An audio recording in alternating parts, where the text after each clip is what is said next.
Every athlete leaves something behind. Not just records, but moments that changed the way the game felt. Some stories are loud. This one isn't. Tonight, we slow it all down. And listen. This is The Silent Rise of Jahmyr Gibbs. From Georgia roots to NFL stardom. The wind moved strange over Dalton, Georgia, soft but with a weight beneath it. Like something waiting. There was a field tucked between silence and trees, barely kept, rarely noticed. Not the kind with TV cameras or spotlights, but the kind where echoes go to dream. And on its edge, behind a rusted fence, stood a boy. He was small, thin, even, skinny legs and second-hand shoes. He didn't move much, just leaned against the chain link like it raised him. His eyes weren't fixed on the field. They were somewhere else entirely. His name was Jahmyr. People passed him all the time. Some saw him. Few looked twice. You wouldn't guess what he was. What he'd become, not from the shape of him. Not from the hush in his voice or the way he kept his hands in his pockets. But if you listened hard enough, past the hum of the streetlight, past the red clay breath of his town, you might hear it. Not noise, not yet. But a pull. Each afternoon, the field took on a different color, sweat and struggle pressed into grass. It wasn't a playground for Jahmyr. It was something else. Maybe a prayer. Maybe a challenge. Maybe both. He ran drills alone, carved invisible routes into crooked turf. No coaches. No cameras. Just sky and muscle and the ghosts of applause that hadn't happened yet. Sometimes he'd mutter numbers to himself. Sometimes just names. Real ones, imaginary ones, it didn't matter. They were script lines on a play he'd yet to perform. Jahmyr didn't tell people he wanted to be great. That word felt too loud. Too presumptuous. He just wanted to move. Fast, clean, quiet. He wanted to disappear through holes that didn't exist yet. He wanted to prove something, though he couldn't say what. At home, the rooms were small. The fridge didn't always hold much. His grandmother watched over him the way old songs watch over memories, worn by time, but warm in all the right places. Sometimes, people in town would say, "That Gibbs kid? He's polite, quiet, keeps to himself." And they weren't wrong, but they missed the tremble. Because while he stood still, something underneath didn't. You could feel it on those heavy, windless nights.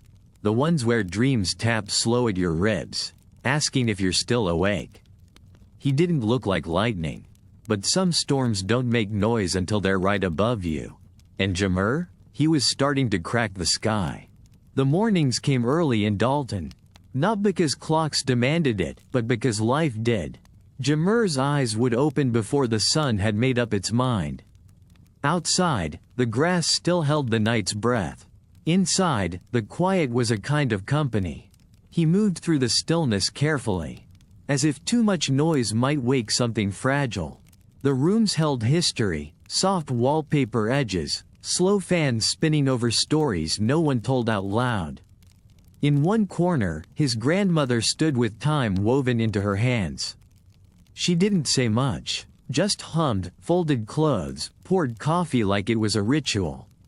She'd been through more storms than she ever spoke of, but she watched him with the kind of eyes that believed, without needing proof.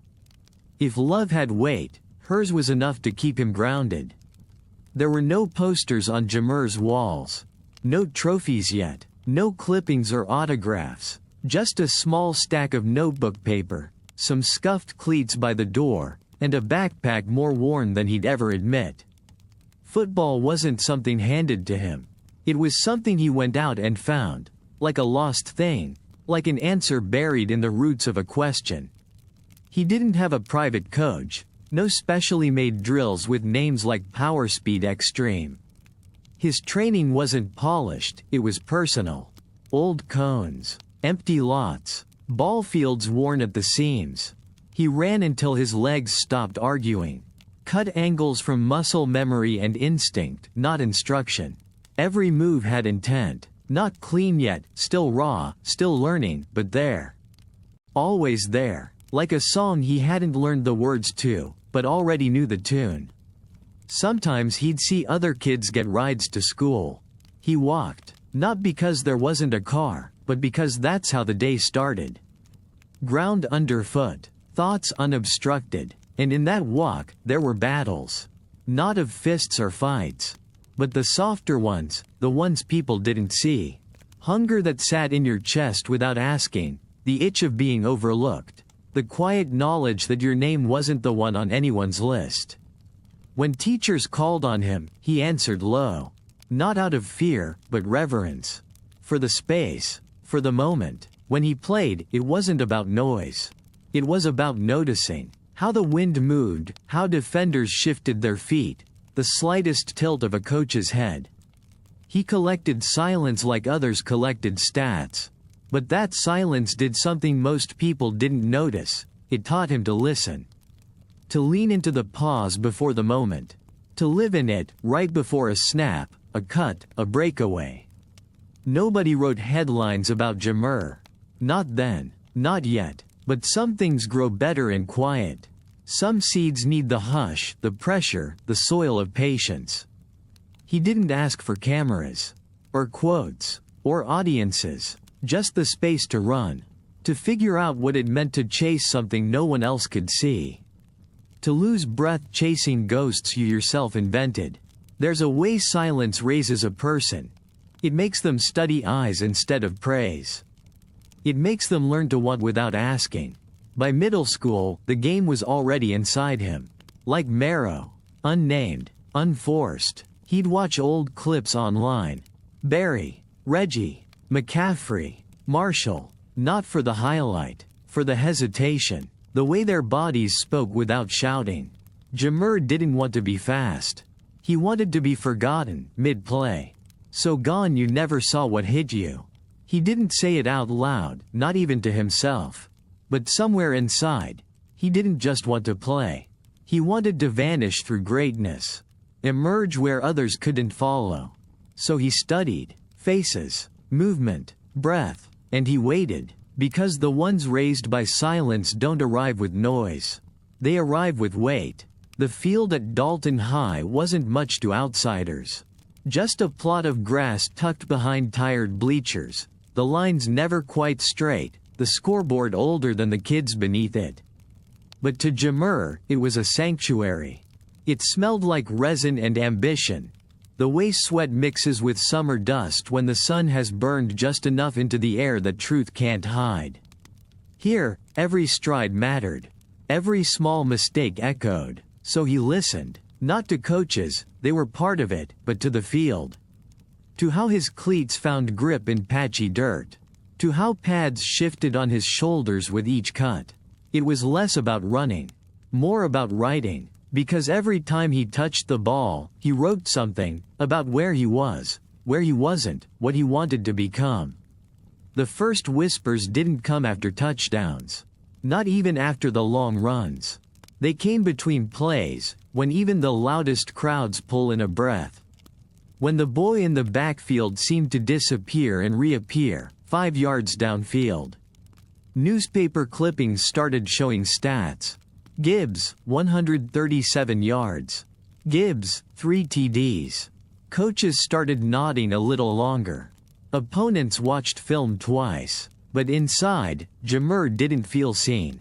He had speed. That wasn't the question. But confidence? That came slower. Some mornings he'd still stare at his reflection, wondering if maybe he got lucky the night before, if maybe the field didn't notice it was him. Because numbers don't quiet the voices inside. And every small victory only made the stakes louder. The truth was, he didn't believe in arrival. He believed in rhythm, quick feet, soft hands, shoulders low in the hole. Vision not just forward, but through things, blocks, gaps, noise, doubt. He'd come home muddy, sore, sometimes limping. His grandmother never asked for stats. Just, how's that ankle? And, did you eat? He'd nod, say, it's good, even if he wasn't sure. Because greatness doesn't always feel like pride. Sometimes it feels like pressure. The school's hallways changed, subtly. More head nods. More people saying his name like they'd always known it. People who hadn't looked up before, suddenly calling him Gibbs. But he kept his hood up when he walked. Music low, mind somewhere else, because he remembered being forgotten. Remembered sitting at the end of benches. Remembered the sting of being, maybe. Even with the touchdowns, the attention, the breaking records, he still lived like he hadn't arrived. And maybe that was the gift. To chase clarity instead of credit. To carry something invisible, heavy, and holy. To let the whispers build. Because noise comes easy. But the ones who listen deeper? They can hear it. The sound of greatness, still becoming. 200 yards. 4 touchdowns. 16 carries. The numbers looked clean on paper, sharp, bold, easy to recite. Like the story was finished. Like it had been simple. But numbers don't pulse. They don't bruise. They don't get up the morning after, sore in places you didn't know had names. For Jahmyr, every digit on that stat sheet held more than yards. They held mornings alone. They held the echo of shoes pounding cold pavement, air burning in his chest. They held the weight of almost. No one saw what it cost. They saw stats, not solitude. Highlights, not hesitation. He'd play a perfect game Friday night. Put a school on his shoulders. And Saturday? The message inbox stayed quiet. No star rankings climbed. No interviews came. Other names made headlines. Kids from powerhouse schools with mentors and media and invites. Jahmyr? He waited. Checked emails that never came. Sat silently through classrooms where his classmates only saw the box scores, never the boy beneath them. The truth was, greatness didn't knock loudly for him. It trickled in, through late reps after the team left. Through sprints no one timed. Through nights when the cleats stayed tied because he wasn't ready for the day to be over. Because something still hadn't been answered. He wasn't angry, not exactly. Just tired. Of being told he was nice but small, explosive but unproven, a flash, but the SEC? That's a different world. He heard it all, smiled at most of it, let it pass like wind. But at night, he'd feel it settle on him, like dust that didn't blow off easy. And yet, he didn't quit. Didn't lower his head. He just kept running, kept stacking yards like quiet promises. To himself, to his grandmother, to those silent mornings when it was just sky and breath and belief. By senior year, the stats got louder. But the silence around them stayed the same. Scouts came late. Offers came measured. Compliments came padded with doubt. Underrated, they called him. But Jahmyr didn't need a rating. He needed a crack. In the wall. In the system. In the noise that said greatness only comes from certain zip codes. And so he ran. Harder, quieter, clearer. Because sometimes, the difference between a name and a number is a second chance. And he was chasing his with everything he had. There's a kind of quiet that doesn't come from peace. It comes from being passed over. Again, and again. Jahmyr knew that quiet. Knew it like the seams of his gloves, the taste of sour breath in the fourth quarter. It didn't sting anymore. Not really. It just settled. Expected. They posted new rankings each month.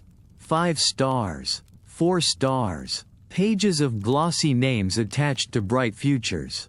And somewhere far near the bottom, maybe, if you scrolled long enough, you'd find Gibbs.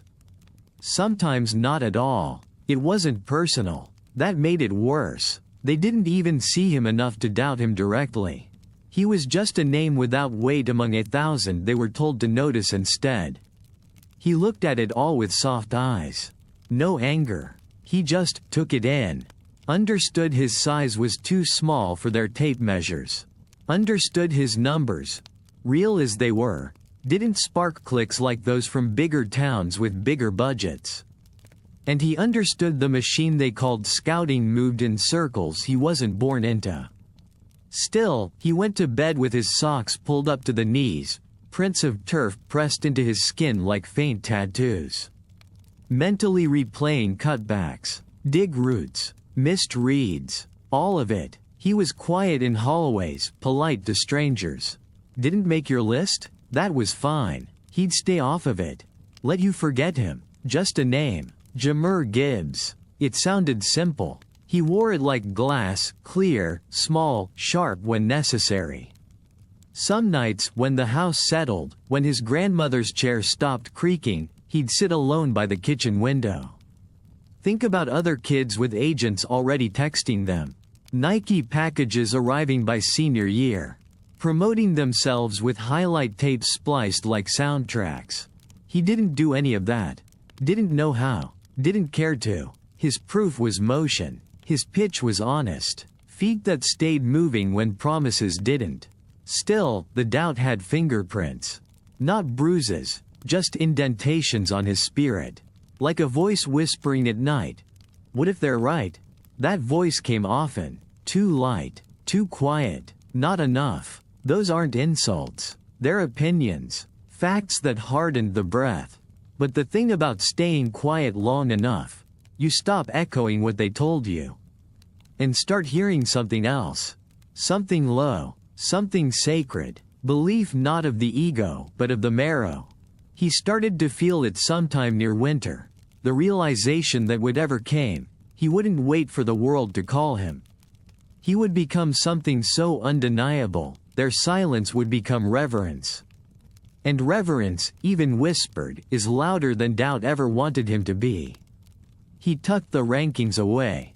Folded each scouting report like receipts he'd never use.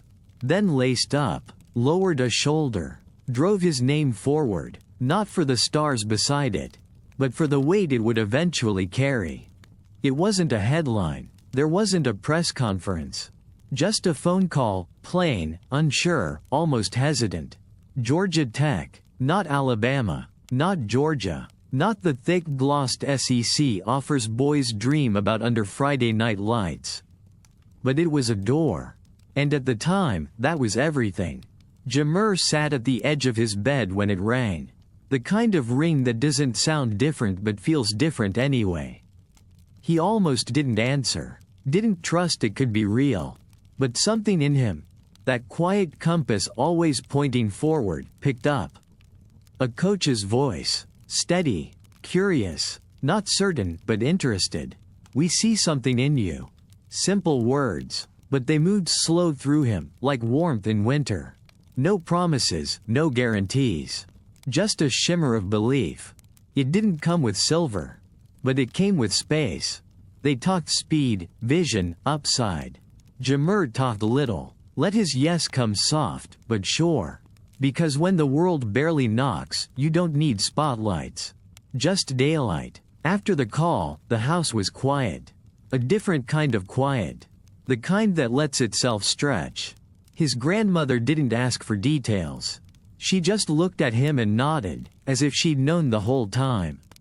He stepped outside later that evening, watching the purple wash of sky fold over Dalton. Thought about the kids already committed to Blue Bloods.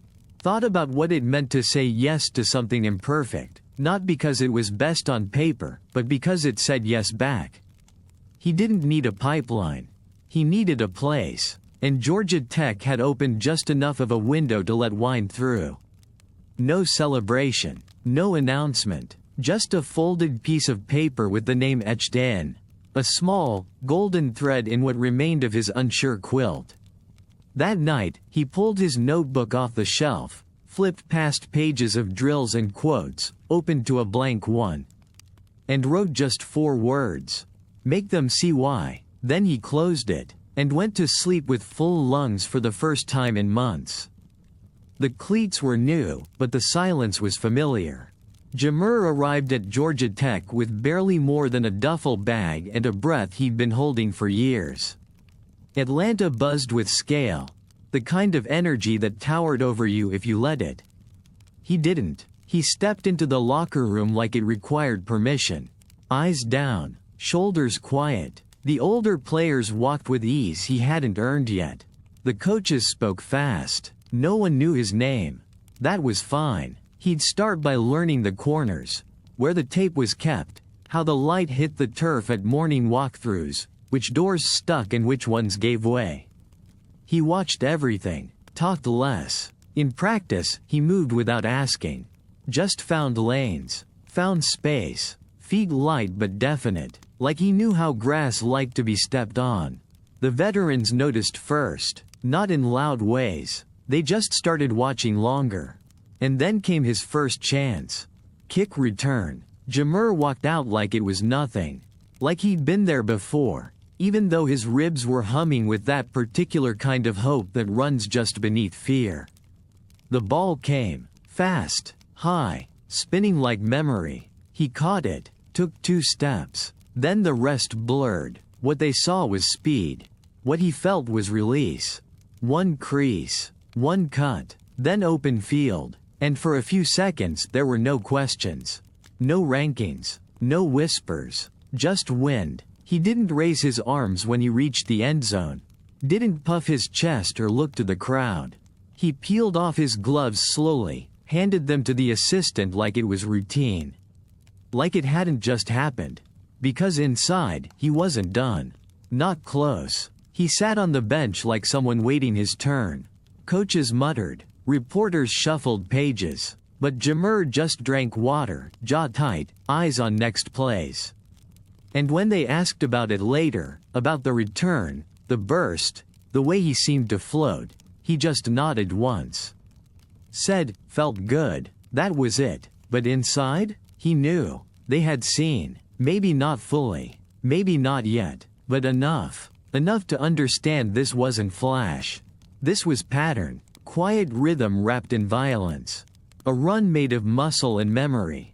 And behind all that, behind the stats they'd start scribbling soon, was a boy from Dalton, raised by silence, baptized in doubt. Still here, still humming beneath, still writing. It hurt, not in the obvious ways, not broken bones or torn muscles, but in the deep places. The ones that swell after light contact, that ache before rains, that linger just enough to remind you nothing comes free. At Georgia Tech, every yard came with a price. The lifts were heavier now, the players louder, the game faster. Every practice snap was a narrow window. One wrong step, and someone louder, bigger, more prepared took your representative, and maybe your spot. But Jahmyr kept moving. No private camera crews followed him down the tunnel. No pregame packages with his stats, no cinematic slow-motion highlights on loop.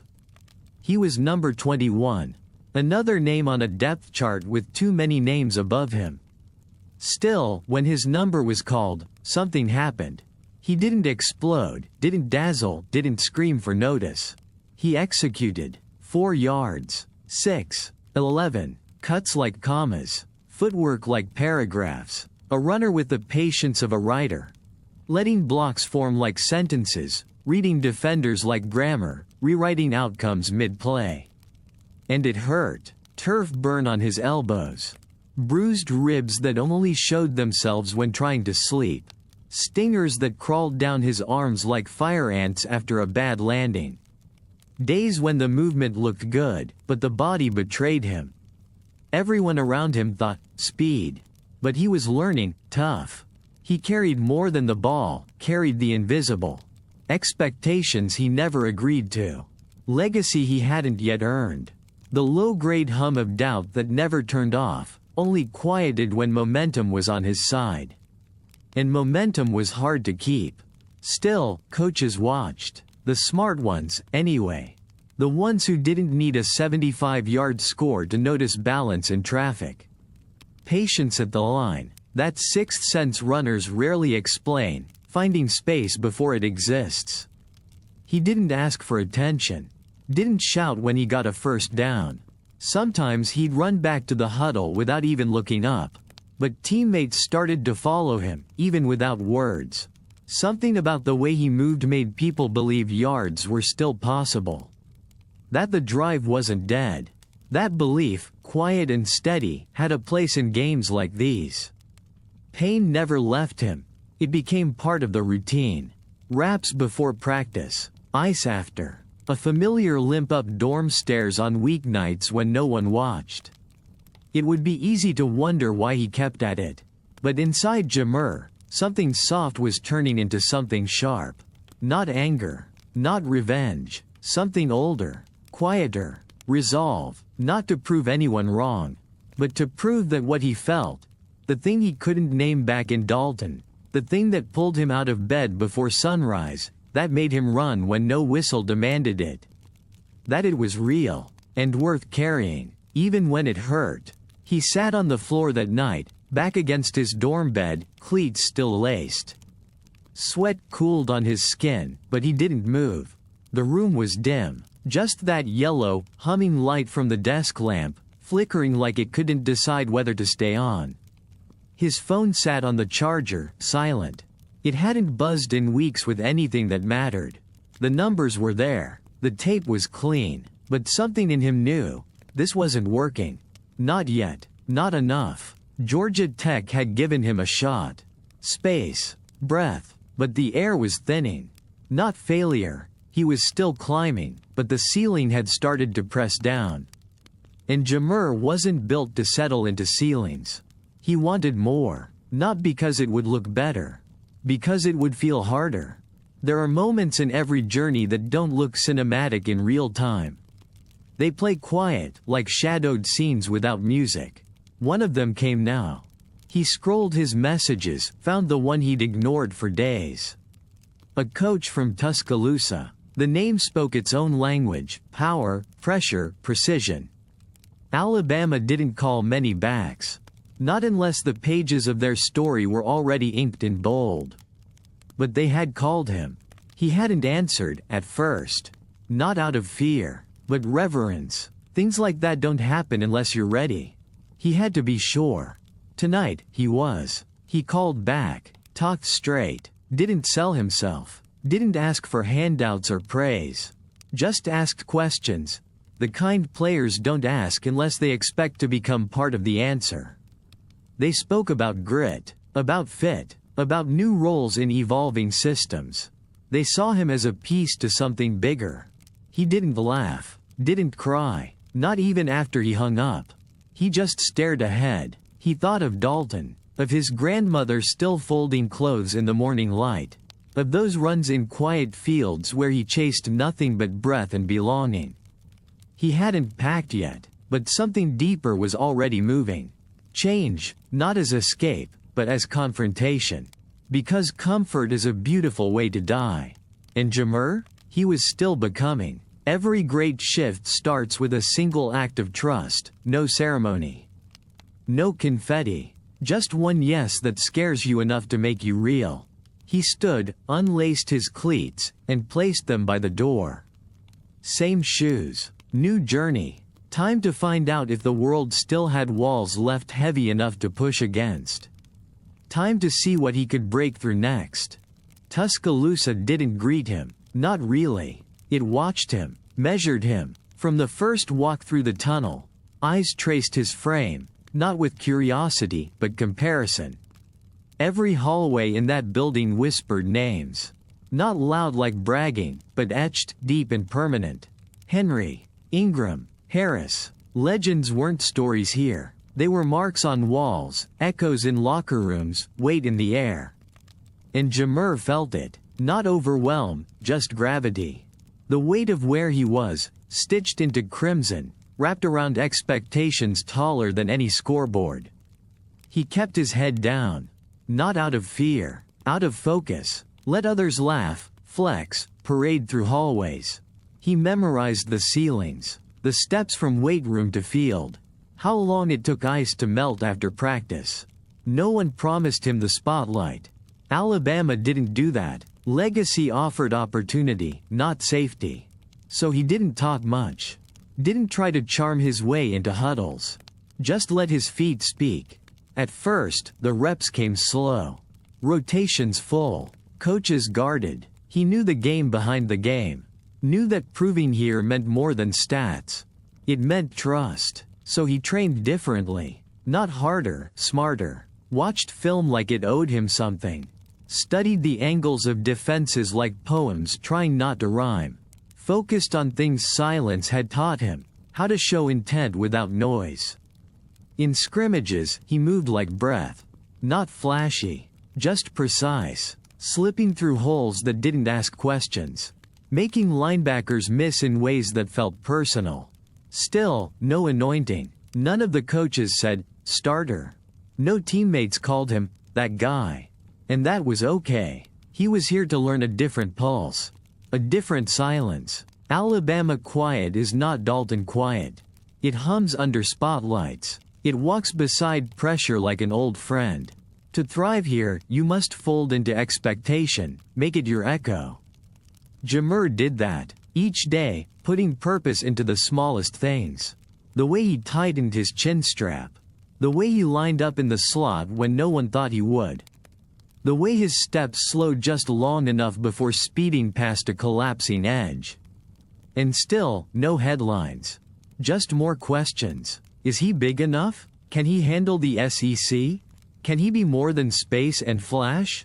Let them ask. Because Jahmyr knew, legacy doesn't start when they believe in you. It starts when you believe without them. Each representative was a seed, buried deep, watered by patience. He walked out to practice one morning while fog still clung to the ground. He jogged in warm-up lines beside backs with more awards, more followers, more proof. But Jahmyr didn't need spotlight. He needed space. And here, finally, under skies heavy with history, he began to feel it. That maybe, just maybe. He was built for this after all. He didn't walk into the room loud. He never did. There were others at Alabama who did. The ones who arrived flanked by cameras, stories trailing them like banners.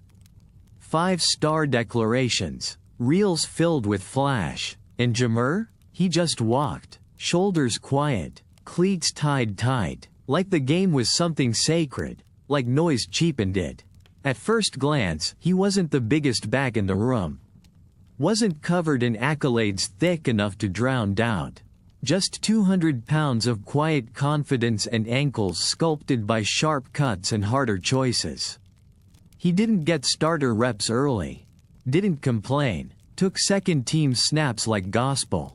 Honored them. Treated every drill like a question with no hint of the answer, just movement. Just feel. But slowly, things began to shift. People started to linger after reps, watching just a little longer when he touched the ball. Defensive coordinators scribbled notes they didn't understand yet. Position coaches whispered his name like it might echo into the depth chart if said just right. Because he moved differently. He didn't run so much as disappear. One handoff, and there he went. Through a crease that wasn't a crease until it was one. Through contact like it offended him. Low pads, high vision. Cuts that respected geometry more than physics. Teammates noticed, not with applause, but with trust. QBs started checking to him on third down without being told. Linemen looked for him in open space. Receivers stayed on blocks half a second longer, because they believed he'd find daylight where they only saw dirt. He didn't spike the ball. Didn't flex. Just jogged back to the huddle. Mouthguard still tucked in the side of his helmet. Eyes already thinking about the next opener. Some guys scream for you to see them. Jahmyr invited you to look closer. It wasn't highlight material, not always. It was subtler, slower, the kind of excellence you only catch on the third rewatch. The early mornings, the way he'd finish every sprint full speed, even when no coach was clocking it. The way he'd say, "Yes sir," to corrections even when they weren't needed. He was learning the SEC rhythm, and bending it slowly toward his own. Not by domination, by design. By week 4, you couldn't ignore it. Number 1 in yards after contact. Top in all-purpose threat. Punt return coverage started shifting pre-snap. Safeties shaded one step deeper. Linebackers called out checks 1 second too late. Still, no big statements from Jahmyr. He'd smile once, maybe, after a long run. Pat a helmet. Walk off. Let the silence do its work. The press started asking, Where did he come from? How did we miss him? But they hadn't missed him. They just weren't trained to see someone becoming. Not all storms show up in the forecast. Some start in quiet places and roll in beneath the noise. It was Georgia. The name meant more than football, more than rankings or standings or rivalries. It was home. It was the fields of Dalton. It was every backyard rumor and front porch doubt that ever said, good, but not that good. Facing them meant facing all of it. The red helmets, the noise, the weight of a state that hadn't seen him until he left. In the days leading up, reporters asked him what the game meant. He said, just another Saturday. He lied, because when he suited up that morning, everything felt sharper. The tape on his wrists tighter. His breath a little slower. He saw the tunnel from the inside now, not as a fan. Saw the Bulldogs' defense warming up across the field. They were bigger, ranked higher, talked louder, didn't matter. He lined up in the backfield, hands on knees, eyes dead ahead. First snap, toss right, nothing fancy. Then came that gap, not wide, but enough. He planted once. Gone. The first cut was poetry. The second was punctuation. By the third, even the crowd seemed to hesitate, watching something they didn't expect. They caught him 20 yards later. But it was too late. The rhythm had begun. Next drive, inside zone. Georgia sent their linebacker, fast, angry, confident. Jahmyr met him without flinch. One shoulder dip and glide by. It wasn't flashy, just decisive. He didn't chirp, didn't look back, just handed the ball to the ref and jogged back to the sideline, fingers adjusting gloves like they needed a better grip on destiny. Midway through the second quarter, the crowd got quiet. They wouldn't say it out loud, but they knew. There was something unnatural about the way he kept slipping through their defense. Like someone playing an older game inside a new one.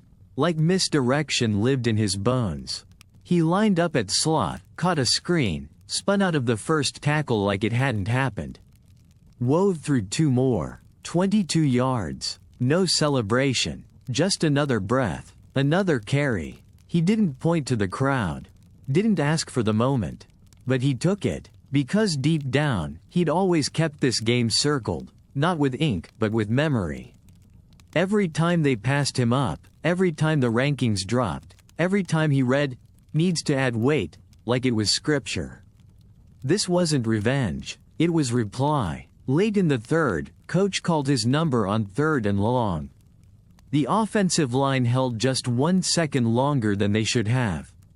Jahmyr stepped through the chaos.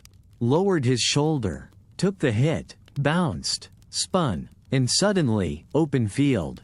No blockers, no help, just grass. And gravity. He crossed the goal line like he didn't owe it anything. Ref didn't even need to raise both arms.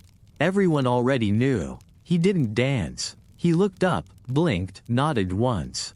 That was all. They'd remember that run, clip it for years. Talk about the burst, the footwork, the balance. But what they'd miss was the why. Because some yards don't belong to box scores. They belong to the boy who sat behind fences, whispering dreams to fields no one else saw value in. Tonight, he made them listen. Not with volume, with presence. And even Georgia, loud, big, legendary Georgia, had to go quiet. Just for a moment. To know what greatness actually sounds like. They came with notes and clipboards.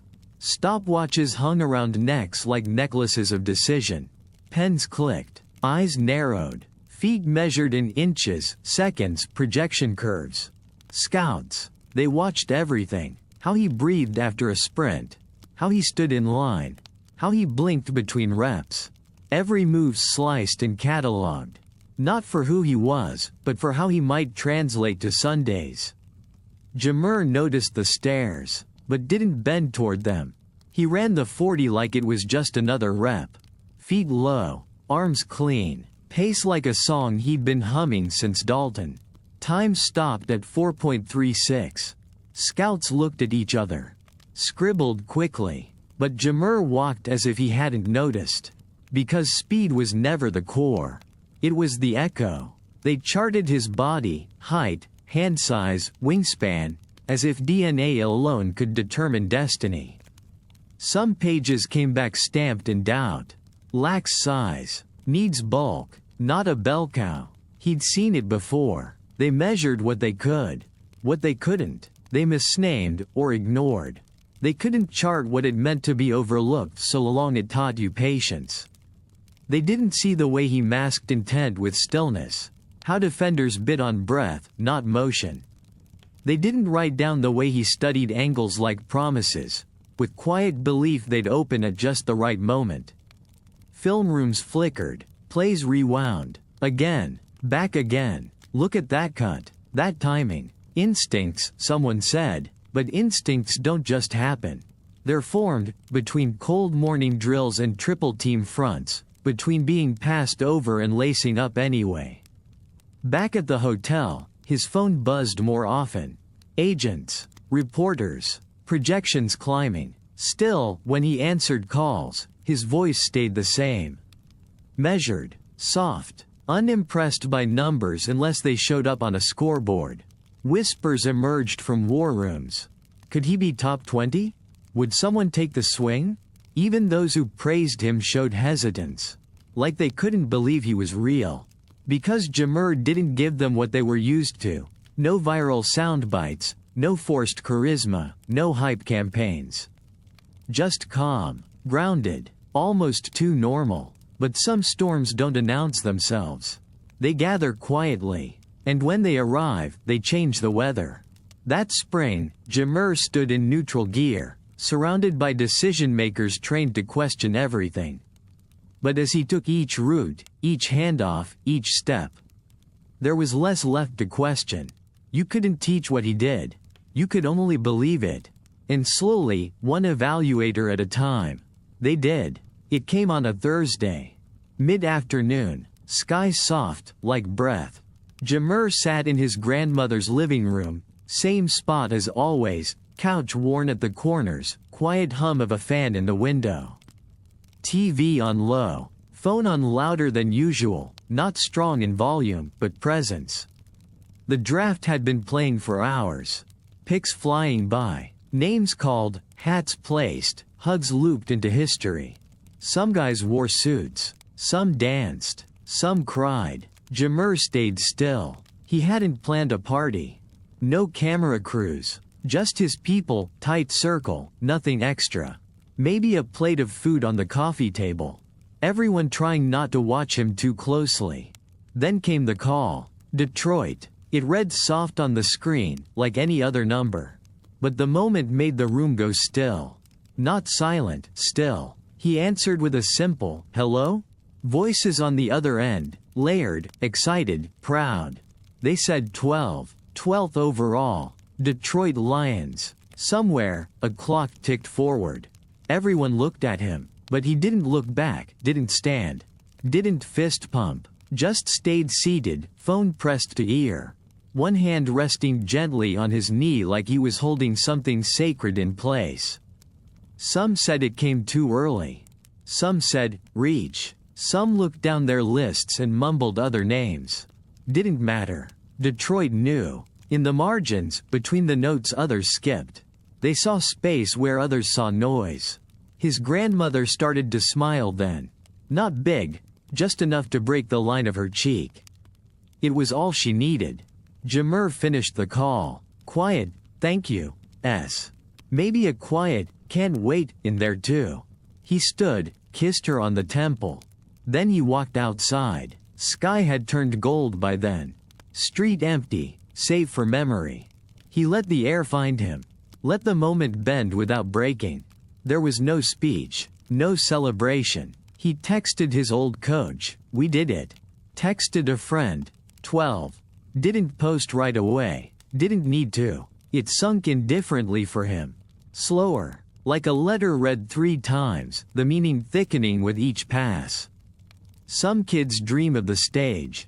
He dreamed of being seen. And now, they saw. Every quiet practice, every ignored ranking, Every whispered doubt and unranked day, repurposed. Folded into this moment like fabric finally stitched. Later that night, headlines rolled in. Surprise at 12, Lions take chance. But Jahmyr didn't flinch. Because he knew it wasn't chance.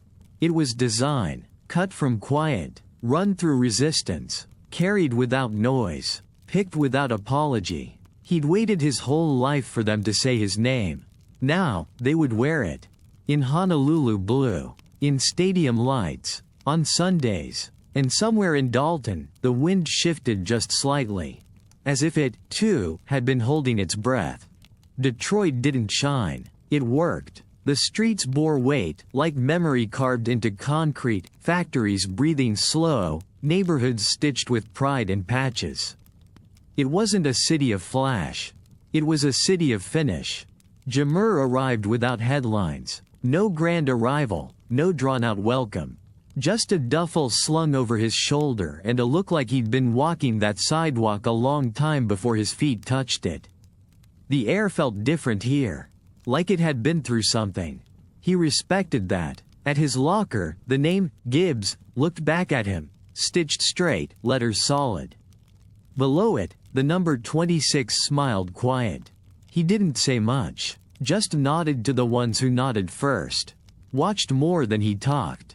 Studied the new rhythm, how the veterans stretched, where the silence sat in meetings, how leaders led without noise.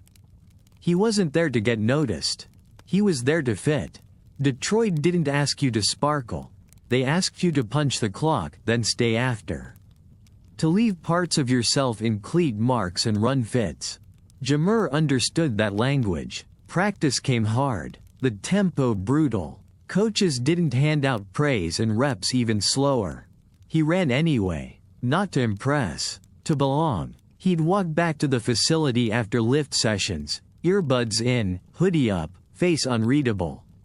Some thought, aloof, but those who stood close enough could feel the voltage. It hummed in his calves, in the way his fingers flexed just before contact. During film, they saw things others didn't. Couldn't. The burst. But not just fast. Precise. Linebackers took false steps because he left clues meant to be followed. Cuts came with intent, not improv. He wasn't guessing. He was guiding. Slowly, trust formed. Not declared, but earned. Vets started saying his name softer, jaw, like it belonged close to them. Linemen started asking what angle he preferred behind this block or that one. Coaches stopped talking about upside and started planning around timing. And when the snow came, like it always does in Detroit, heavy but familiar, fibers of the city and the player began to align. The cold didn't bother him. The weight of it, the way it buried sound, how it made everything feel a little more permanent, it reminded him of early mornings in Dalton. Of breath crystallizing in real time. He practiced with sleeves rolled and eyes forward. And when he found cuts in slush, people noticed. Not just the movement, the meaning, because Detroit wasn't looking for a savior. They were looking for someone who understood what it means to build from beneath. No spotlights, no speeches, just the work. And every day, Jahmyr got quieter, sharper, closer, until one day, without warning, he wasn't new anymore. He just was. It wasn't planned. There were no celebratory dances sketched out. No signature moves. Nothing ready for prime time. It just happened. A handoff, quiet and clean. The O-line surged ahead, and the field bent slightly like it had been waiting. Jahmyr followed what wasn't there yet, a crease becoming. One cut, another, then space. He didn't accelerate. He released. Like breath held too long, finally let go. And suddenly, he was through. 20 yards. Then 10. Then daylight pulling him home. He crossed the plain like it was his front porch, familiar, worn, waiting for him. Ball tucked, face calm. No shout, no spike, just a breath, one that had been owed for years. One that had waited behind fences in Dalton, through rankings that forgot him, practices that bruised him, nights that whispered too many what-ifs. This was for all of them. He didn't look for cameras. Just turned, handed the ball to the official like it deserved more reverence than noise. Teammates came, claps and taps, the way warriors touch shields after crossing fire. But he stayed still in it. Felt the cleats press down, the turf shift beneath him, the weight in his chest not fade, just soften. Because it wasn't just points. It was proof that the vision had never been illusion. That work, stacked without praise, whispered into dirt and winter breath, could echo here. In Detroit, on Sundays, where lights are heavy and moments tilt toward myth. Later, they'd show the clip. Slow motion angles. Commentators turning up their volume. But for Jahmyr, it wasn't a moment. It was a return. To himself. To the boy who ran patterns in silence. Who asked nothing but a chance to move. To disappear through a hole made only for him. And appear where only he belonged. It didn't need to be loud. It only needed to be real. By mid-season, the noise had begun to shift. Not louder, just different. Adjusted. Opposing coordinators whispered about him now in meetings, circling his jersey number, 26, with sharp ink and unfinished thoughts. Sideline chatter included his name like a private warning. Watch Gibbs. Don't let him get loose. But Jahmyr didn't change. Same walk to the facility. Same quiet rhythm in drills. Still the last one to speak in meeting rooms, and often the first to leave with scribbled notes folded in his palm like something sacred. He wasn't chasing attention. He was chasing answers, each carry layered with meaning only he could translate. His runs weren't just movement, they were questions. Of spacing, of angles, of timing, and defenders struggled to answer. Because he moved like he wasn't reacting. Like he knew where the moment lived before it happened.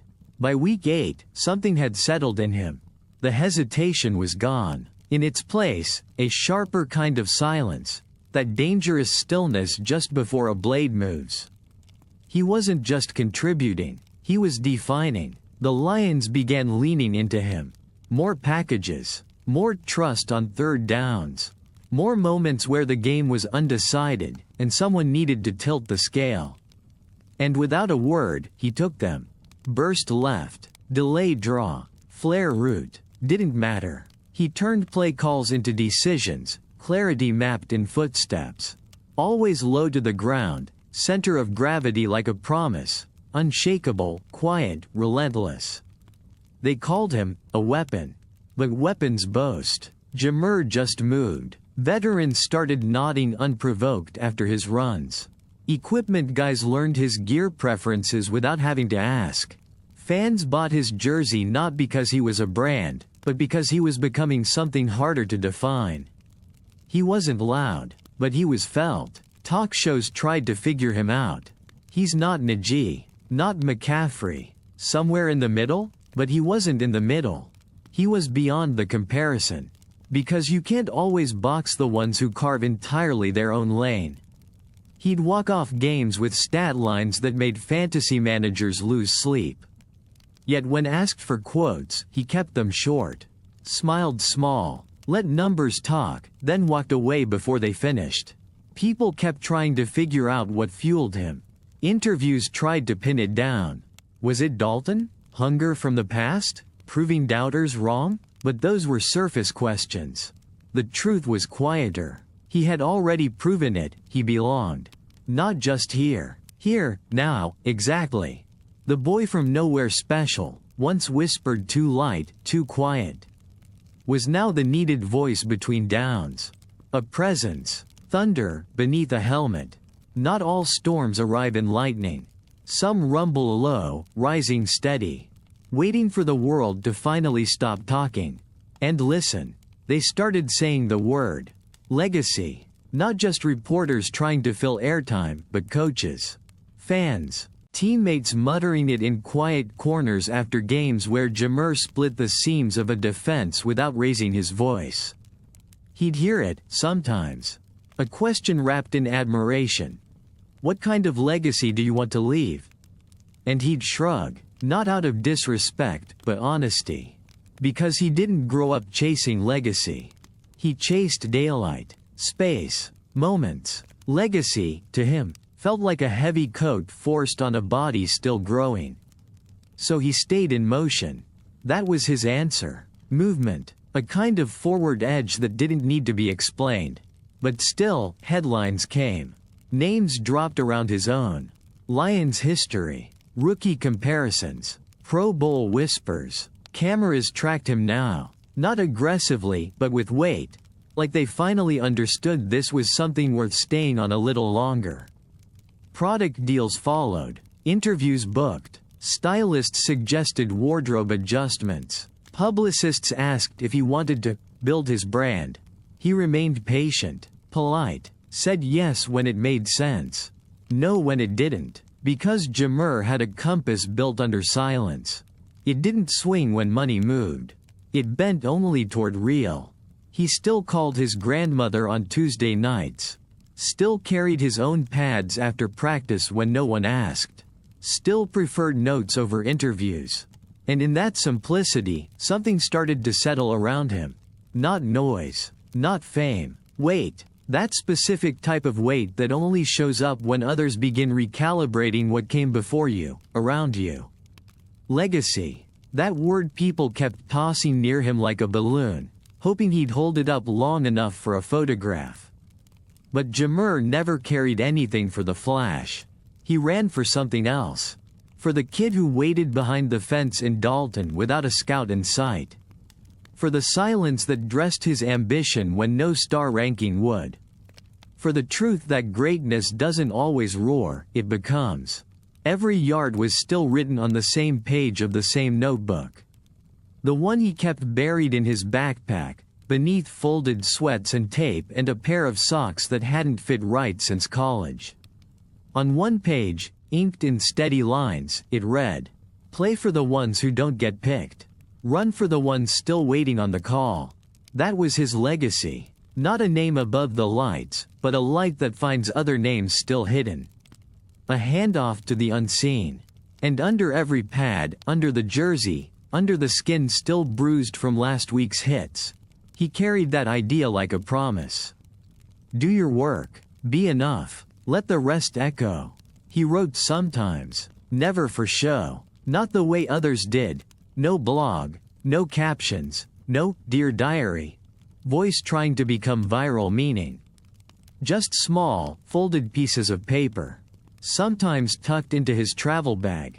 Sometimes slipped under the insole of his cleats.